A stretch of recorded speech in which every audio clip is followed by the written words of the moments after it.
currently in the era with the NBA where the three-point revolution has made it the norm. A lot of teams build strategies around shooting threes, and it has its advantages and its disadvantages. You want me to break it down? Fasten your seatbelts for the realest Eagles and Sixers YouTuber! One who plays no clickbait and gets to the point! The myth, the legend, Nicky Steves! Come to my channel, you know the deal. Yo, boy, always keeps things real. I'm simply statue think they slate, dropping unrealistic magic. 2K takes for the clip. Even though cats like that get views closer to the millie, never hear me preach, look on to Philly. Before you watch the Eagles all the way through the early 22, authentic talk, forget what others do.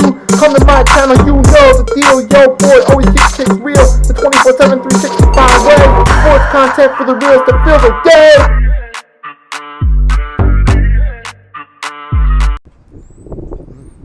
Three-point shot being the normal is like anything else in basketball or life. It has its pros, its potential upsides, but it also has its cons and its potential downsides. So that's what I'm going to talk about here, because we've seen a lot of teams throughout NBA history, especially the recent history, either benefit from the three-point revolution or be on the receiving end, on the unfortunate side of a three-point shot. I mean, like we're going to start with some examples of how it benefits. First, then we're going to talk about the disadvantages. Some of the benefits to the three-point shooting are obviously those clutch shots being made in important situations. It can increase scoring efficiency in some games. And obviously, it does help in clutch moments. Like case in point, Damian Lillard on several occasions. 2014 opening round that finished off the Houston Rockets. 2019 opening round finished off the OKC Thunder. We saw Kyle Lowry, the moment that still haunts Sixers fans. 2019 Eastern Conference semifinals, Sixers-Raptors, the three-point shot by Kawhi Leonard that went in with the bounce lock, quadrupled bounce, and then boom, in the hoop. Raptors win the series. They go on to win the NBA Finals. We also saw Ray Allen, remember 2013 Game 6, the game-tying shot, which led to the Heat winning in overtime to save the season. And then they went on to win Game 7 to win that Finals.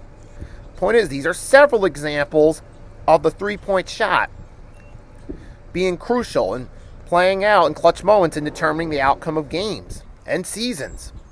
It's a little chilly right now. Let's relocate. And not only just the clutch three-point shots itself, but also the overall efficiency of three-point shots. One of the advantages is that consistently drilling threes throughout the game can play a factor in those close games. Matter of fact, last night during the Golden State Warriors-Toronto Raptors game, the Warriors squeaked out a win with a 19 threes to 11 made threes on the Raptors front. And then we look at Game 6 of the 2019 Finals, which featured the same two teams. Kyle Lowry was hot in the first half shooting threes. Pascal Siakam got a few from beyond the arc. Well, Steph Curry did get his threes, some of them to fall. He was cold shooting with them. And in what ended up being a 4-point victory for the Raptors to win their first and to date only championship. Those three-point shots, particularly the first half by Kyle Lowry and some by Pascal Siakam throughout the game, played a factor when it came clutch late in the game in determining the outcome. So the benefit of having relying on three-point shooting and having efficient shooting with it is it can help in those close games determine the outcome. See, like I said, what the Raptors did to beat the Sixers. And there's always that big what if the shot didn't fall through. It creates a whole different alternate effect. So those three-point shots, players stepping up, shooting threes, sometimes even centers and power forwards can make a difference in the outcome of the game. And it's not just that, too. Sometimes it creates space in the paint for big men. Players like Giannis and LeBron James, because nowadays NBA defensive strategies rely on covering for threes. And that can leave openings, offensive openings in the paint. So there's one benefit as well to the three-point shooting. It gets teams to zone in on the three. Sometimes they forget about the inside game. And not to mention, another benefit is it can help play a role in increased percentage of 3-point shots made too, because now with these players shooting more threes, they're practicing longer shots. It helps them be more efficient at the free throw line. Like you've seen with the Sixers, Joel Embiid, his willingness to try threes has made him efficient at the free throw line. You see guys like Giannis, LeBron, they're not the greatest three-point shooters, but the fact that they're willing to give that effort, it makes their free throw game better. So it also can help with those free throws, which can come in clutch too. So those are some of the big benefits of the three-point revolution and the pros that come along with it. It can play the out difference in close games and the outcome of it. Said few historical examples that I just gave, like the Heat versus the Spurs, or see Reggie Miller in '95 versus the Knicks. I mean, then you got the other examples, like I gave Raptors throughout their 2019 finals run. But sometimes that can come as a disadvantage too. Here are some of the potential disadvantages. The main one is teams can become over-reliant on three-point shots. And that can hurt teams when it matters most. Most notably, Houston Rockets versus Golden State Warriors 2018 Western Conference Finals, Game 7. The Rockets were abysmal from beyond the arc. They kept shooting threes, and they missed, and missed some more. Easily the worst 3-point performance by a team in a clutch situation in especially recent NBA history. And then we got the Warriors Cavs for the 4th time. So that can also work against you. In that case, the Rockets, they just over-relied on shooting threes, and they still couldn't get anything to fall, and it came back to hurt them at the end of the game. And then there is one more thing about the the pros. When you have efficient three-point shooters, because right now I pulled up a chart, it was off of NBA.com. I'll put the link to it in the comments. The stat line for the average most three-pointers made throughout the season. Number 1, Steph Curry. 2, Anthony Edwards. 3, Malik Beasley. And what do they have in common? They're all on teams that are in playoff contention. And then you do have 4 and 5 are LaMelo and Brandon Miller, but the Hornets need more than that. Jason Tatum, 6, Boston. 7, Derek White, Boston. 9, Donovan Mitchell. Dame Lillard, 10 for the Bucks.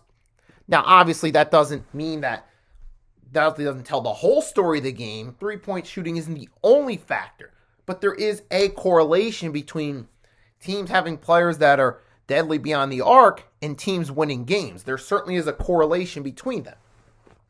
Now back onto the cons. Like I said, over-reliance on threes by teams, and that also goes to players as well.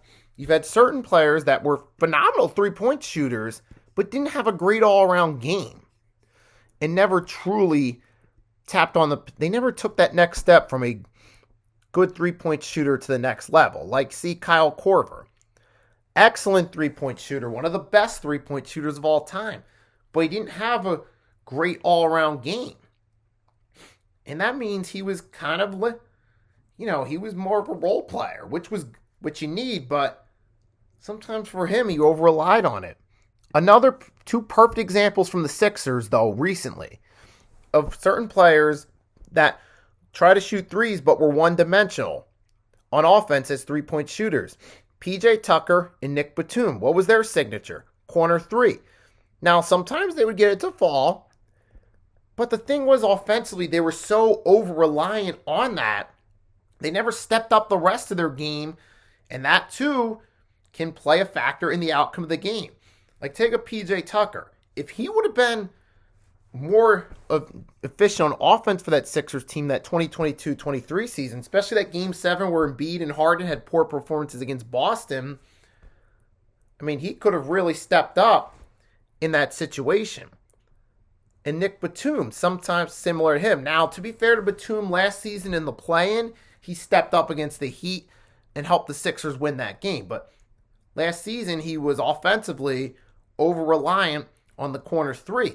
And if players like Tucker and Batum would have been able to be more versatile offensively, that could have helped the Sixers out. But them being one-dimensional kind of came back to bite the team. And also, too, it can sometimes have a significant impact on the offensive flow and strategy, especially if you're over-relying on three-point shooting. And then you got players, missing their threes, your top guys missing your threes, and you're not really efficient inside the paint, or not, that can come back to bite teams as well. Like case in point, Rockets, Warriors, like I said, as an example. So those are some of the potential cons that could come with it. Right, and obviously you see that because some players, like I said, become negligent in other aspects of their game. Why do you think Seth Curry's more of a journeyman? Number one, he's on teams because he's a good, excellent three-point shooter, which he picked up from his brother. However, on the flip side, he's negligent in his other aspects of his game.